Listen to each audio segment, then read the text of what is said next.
ഇതാ ഒരു unfair eviction and A shocking eviction of Aryan കൂടി കഴിഞ്ഞിരിക്കുന്നു. 85 ദിവസങ്ങൾ അല്ലെ, 80 ദിവസങ്ങൾ പിന്നിടുമ്പോൾ ഫിനാലെ വീക്ക് അടുക്കുമ്പോൾ, ഇനി അടുത്തത് ഫിനാലെ വീക്കിന് തൊട്ടുമ്പോൾ ഒരു വീക്ക് കൂടെ ഉള്ളു. ഇനി രണ്ടാഴ്ചകൾ കൂടെ ഉള്ളൂ ഈ ഷോ അവസാനിക്കാനായിട്ട്. ഏറ്റവും one of the best player in the season, അതായത് ഫിസിക്കൽ ടാസ്കിലായാലും മെന്റൽ ടാസ്കിലായാലും വളരെ മനോഹരമായി കളിച്ചുകൊണ്ടിരുന്നൊരു വ്യക്തി കൂടി പുറത്താക്കപ്പെട്ടിരിക്കുന്നു. ഇത് ആക്ച്വലി എല്ലായ്പ്പോഴും ബിഗ് ബോസിന്റെ ടീം പറയാറുണ്ട്, ഇത് ജനങ്ങളുടെ കയ്യിലാണ്. ലാലേട്ടൻ ആവർത്തിച്ച് പറഞ്ഞുകൊണ്ടിരിക്കുന്നത് ജനങ്ങളുടെ കയ്യിലാണെന്ന്.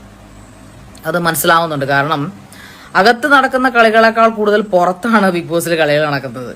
അതായത് അകത്ത് ഷോ എങ്ങനെ നന്നാക്കാം എന്ന് ആലോചിക്കുന്നതിനേക്കാളും എങ്ങനെ ആ ഒരു ഷോയെ കൊളവാക്കാമെന്നാണ് പുറത്തുള്ള ആൾക്കാർ ചിന്തിച്ചുകൊണ്ടിരിക്കുന്നത്. ഞാൻ ഇപ്പൊ സാധാരണ ഇതൊന്നും അറിയാത്ത പാവപ്പെട്ട ജനങ്ങളെയല്ല പറഞ്ഞത്.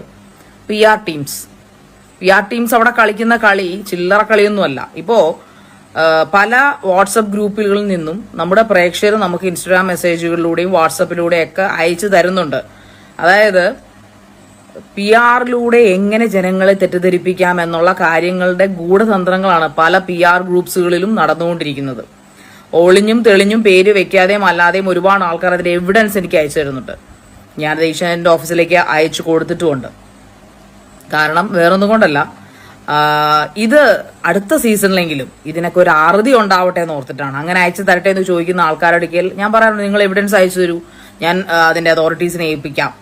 വിത്ത് പേരുൾപ്പെടെ എവിഡൻസ് ഉൾപ്പെടെ മിക്കവരും എന്റെ കയ്യിലേക്ക് അയച്ചു തരുന്നുണ്ട്. പിന്നെ എന്റെയൊക്കെ ചാനലുകളിൽ സൈബർ ബുള്ളിങ്ങിന്റെ കേന്ദ്രമായി മാറിയിരിക്കുകയാണ്. ഞാൻ ഇപ്പോ ഷാനവാസിനെയോ ആദിലെയോ നൂറയോ ഒക്കെ പറഞ്ഞാൽ അവരുടെയൊക്കെ പി ആർ ടീംസ് വന്ന് അങ്ങ് മെഴുകുവാണ്. പിന്നെ ഷാരിക്ക് ഇത് വലിയ പുത്തരിയൊന്നും അല്ല, മനസ്സിലായി. ഇതിലും വലിയ അംഗം കണ്ടിട്ടാണ് ഞാൻ ബിഗ് ബോസിലോട്ട് പോയത്. അതുകൊണ്ട് എനിക്ക് നന്മമരം കളിക്കേണ്ട ആവശ്യമൊന്നുമില്ല. ഒരിടത്തും എവിടെയും എന്റെ നിലപാടുകൾ ഞാൻ വ്യക്തമായും ശക്തമായും പറയും, അതൊരു സംശയമില്ല. നിങ്ങൾക്ക് ഇഷ്ടമുള്ള ആൾക്കാരെ കുറിച്ച് നന്മ പറയാനല്ല ഞാൻ എന്റെ ചാനലും തുറന്നു വെച്ചിരിക്കുന്നത്.